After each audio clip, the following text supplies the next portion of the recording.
Good morning, everyone. Welcome to Delta Entertainment. I am your host, Lincoln Kenobi.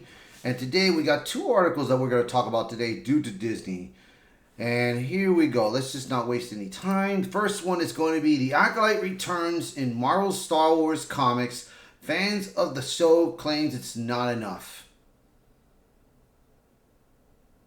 What fans do they have of that show? I'm wondering. Because the Acolyte show was a complete failure to every Star Wars fan that had known this. And and it's just sad, bro. I mean, I watched it and they try to make it meant for adults. They try to put some content stuff in there that is not meant for children, and it's just a major disaster, bro. It was a major disaster, this show was. And they're trying to get a second season, which has failed, And they try to change stories of like Kiadi Mundu, like I said, dude, this show, it was very disappointing and it sucked. But let's see what they have in store. What are they planning? So let's take a read at this. Marvel has involved plans to feature characters from the Acolyte on the upcoming Star Wars comics for Black History Month. Of course. However, fans of the canceled Disney Plus show have claimed it's not enough. In another example of why you can't placate the mob, Marvel learned an interesting lesson this week when it announced plans to dedicate 4 Star Wars comic book covers in February to Black characters in celebration of Black History Month.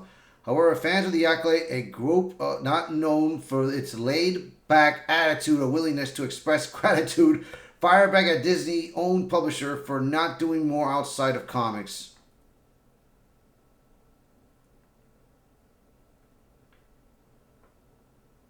An upcoming issue of the Star Wars comic book Legacy of Vader will feature the Acolyte's mother, Anastasia, the leader of the Coven of Witches, at the center of Disney's widely panned Star Wars show.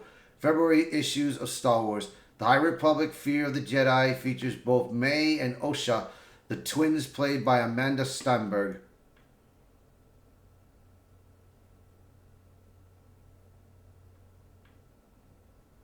God, dude. Note that the Acolyte characters appear only on the variant covers of these comics. They won't feature in the book stories. Marvel will also feature Lando Calrissian from the Star Wars original trilogy and Vale, who was apparently a character from Star Wars Outlaws, the failed video game from Ubisoft. Mace Windu from the prequel trilogy and Finn from the sequel trilogy are not featured whatsoever. Oh, really? Oh, okay. So all right. Despite fan sentiment toward the sequel trilogy, many fans see Finn in a favorable light and believe the character received a raw deal in the tug-of-war between directors J.J. Abrams and Rian Johnson. Mace Windu, of course, a hugely popular character with legions of fans, and yet these two were overlooked in favor of characters perhaps the two most widely panned Star Wars projects ever made, The Acolyte and Outlaws. My God. So you're gonna show Osha. You're gonna show. So you're gonna be showing. So basically, they're gonna show May and Osha, and Anastasia, and Lando Calrissian, and Vale from Outlaws, but you're not gonna show Mace Windu and Finn, right? Some Black History Month that they're treating Star Wars fans. One might assume the fans of the Acolyte, who apparently do exist if online tantrums following the show's cancellation are to be believed, would be happy about this. However, outlets like Femme Negra seem to think it's not enough. While comics expand Star Wars narratives, fans and cast members have made it clear that they want more. The outlet said in its official write-up, Marvel's celebration of Black History Month is a step forward, but Lucasfilm and Disney Plus must rethink their approach. Transitioning the Acolyte into additional seasons or new media formats would be better met the demand for diverse stories. Comics alone cannot satisfy the desire for representation and compelling storytelling in the galaxy far, far away. The Acolyte was canceled because the show had a bloated reported budget of $230 million, as uncovered by the Park Place in UK tax filings. The high cost didn't meet demand, though, with the show pulling abysmal ratings and falling off the Nielsen chart of the top 10 original streaming service series in its 5th week. However, apparently because the demand for diverse stories, Disney showed accordingly to Finnegan shell out even more shareable money to produce a show with virtually no audience. It's like I said, the show literally sucked. And now they're trying to promote these stories, Star Wars Legacy of Vader, The High Republic, and Star Wars The Rise of Skywalker, and they're trying to do it with this, with the Black History Month thing. But if they're going to respect black characters of Star Wars, why don't they put Lando and Finn? What's going on? You know? My God, dude, they really are disrespecting a lot of characters, bro.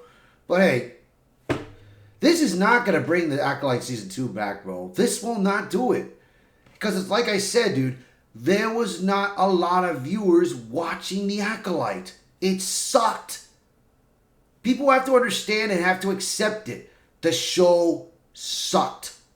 Alright? And Lucasfilm needs to think that, man. They need to understand that they cannot be listening to these people anymore. These woke, crazy mobs anymore. They need to start listening to the fans. The actual fans. I mean, right now, Skeleton Crew, the first 3 episodes was good, but after the episode 4, it was boring. They better hope that the next one better be good. Because if not, it's going to be a disaster. Major disaster.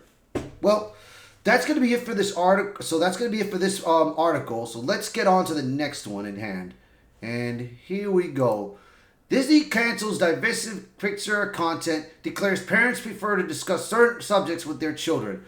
So this is a show that I've never seen, that came in Disney Plus, that I didn't care to watch.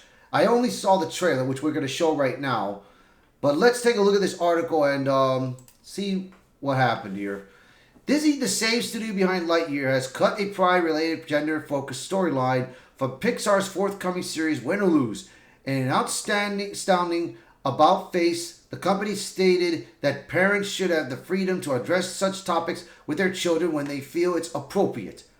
This move comes as a shock, considering that Walt Disney Company has often embraced identity politics, injected divisive content into children's programming at nearly every opportunity. And they've done that for so long, dude. But yet they don't learn. They don't understand. Disney needs to focus on entertainment. They don't need to be doing this kind of thing. That's why you got parents that are not letting children watch this kind of stuff, man. People are starting to wake up and see that Disney, all they're doing is throwing identity politics and woke nonsense into children. They need to stop that, bro. Start entertaining people again. If you start entertaining people and listening to the fans, you're going to get them back. You will get us back. But if not, you're going to keep destroying yourselves. So let's take a look at this trailer so you guys see for yourselves. Pickles, huddle up. You all did great today, but there is one person who did the same level as all of you, just fantastic, but better. Anyway,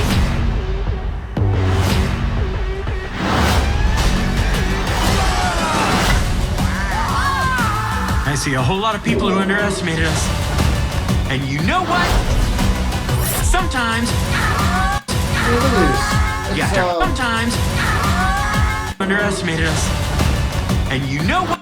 See, what is this? What is this? What was that, bro? What was that? Underestimated us. And you know what? Right here. What was that? What? Really? You have to earn your respect. Tonight is our moment for redemption.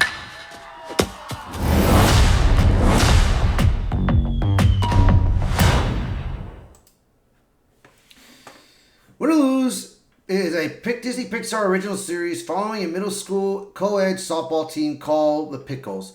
As they prepare for a championship game, each episode of its limited series explores the home life of a different character, including coaches, umpires, and the middle school-aged players themselves. One of the 8 episodes originally featured the lines focusing on a character who identifies as a gender different from their anatomy. However, Disney confirmed to The Hollywood Reporter that it is cut those lines on the character's pride-centric storyline from the show. When it comes to animated content for a younger audience, we recognize that many parents would prefer to discuss certain subjects with their children on their own terms and timeline. A Disney spokesman said in a statement at THR, "The character remains in the show despite the removed storyline.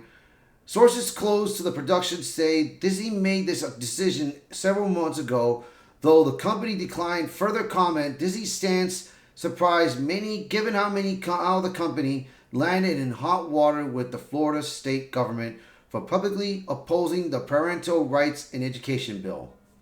The legislation are aimed to give parents more influence in their children's education by limiting teachers from sharing divisive content in the classroom. Disney's opposition to the bill earned the ire of Florida Governor Ron DeSantis, who dissolved the Walt Disney World's Special Reedy Creek Improvement District. Analysts estimate that the list loss will ultimately cost Disney upwards of $1 trillion. Disney's about-face on this topic likely has little to do with an ideological shift.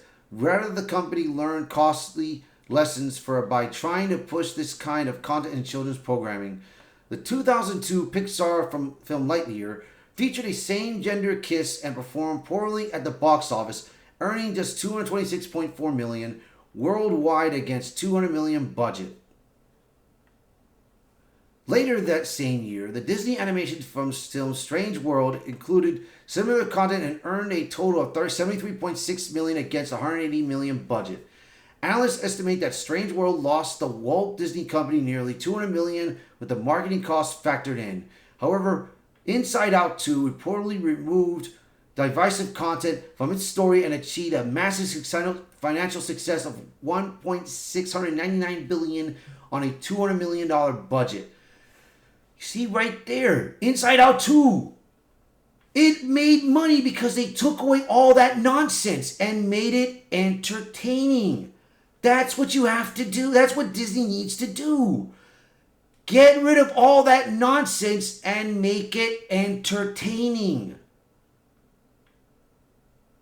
Disney needs to learn this, bro. But if they don't learn this, it will fail. You know? And I just talked about the Acolyte.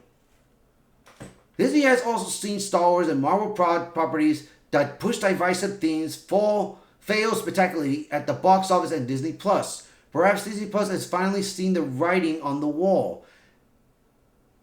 Well, maybe. I doubt it because, they still try. In episodes 3 in the Star Wars Skeleton Crew, they had 2 mothers that were the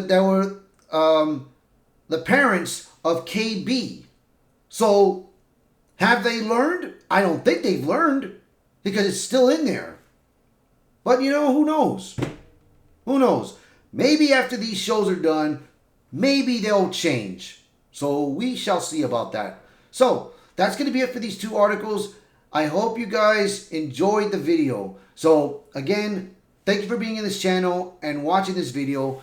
If you like the video, hit the like button, share this video, post a comment below, let me know your thoughts. And if you're new to the channel, please hit that subscribe button for me. Alright guys, thank you all so much. And I will see you all in the next one. Bye for now.